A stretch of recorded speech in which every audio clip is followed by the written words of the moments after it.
Hi అండి, welcome back to Rudrabhiruchi channel. అందరు బాగున్నారా ఫ్రెండ్స్? నేను కూడా చాలా అంటే చాలా బాగున్నా. చూసే ముందు చిన్న లైక్ చేసుకోండి, సబ్స్క్రైబ్ చేసుకోండి అండ్ షేర్ కూడా చేసుకోండి. ఇవాళ నేను ఈవినింగ్ స్నాక్స్, ఇది రెయినీ సీజన్లో సూపర్ ఉంటుంది. చిన్న చిన్నగా ముద్దుగా పునుగులు వేసిన సూపర్ ఉంది.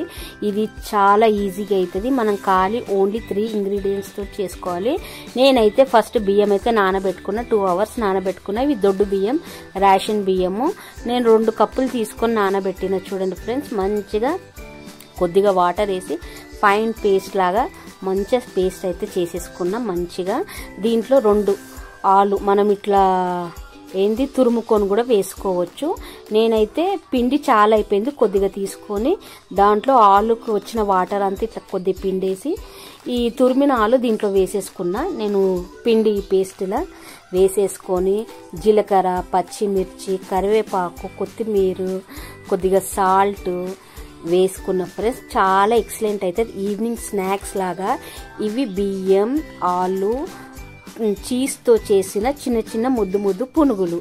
చాలా పిల్లలు ఇష్టంగా తింటారు. చీజ్ ఫ్లేవర్ అయితే సూపర్ వస్తుంది, చాలా నచ్చుతుంది. ఇంకా నేను చీజ్ కూడా వేసుకున్నా. చూడండి ఫ్రెండ్స్, చీజ్ తురుముకొని కూడా వేసుకోవచ్చు. నాదైతే మెల్ట్ అయిపోతుంది చీజ్.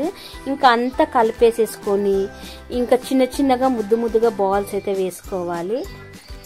చాలా బాగుంటుంది. వేడి నూనెలా మంచిగా వేసుకున్నాక గోల్డెన్ బ్రౌన్ కలర్ అయినాక తీసి ఏదన్నా మనం చట్నీతోని తినేసేసుకోవాలి. అది సాస్ అయినా సరే, గ్రీన్ చట్నీ అయినా, పల్లి చట్నీ అయినా, టమాటో చట్నీ అయినా, ఏదైనా సరే ఫ్రెండ్స్. ఎక్సలెంట్ అయినాయి, క్రిస్పీ క్రంచీ అయినాయి, చాలా మంచిగా. బియ్యంతో చేసిన కదా, దీంట్లో పొటాటో కూడా వేసిన, ఆలుగడ్డ కూడా వేసిన, చీజ్ కూడా వేసిన. ఫ్లేవర్ అయితే సూపర్ ఉంది. టేస్ట్ పరంగా కూడా బాగుంది. మా పాపనైతే నేనైతే పల్లి చట్నీ చేసిన, టేస్ట్ చేస్తుంది. చూడండి, చాలా ఎక్సలెంట్ అయింది. నచ్చితే లైక్ చేసి సబ్స్క్రైబ్. బాయ్ అండి.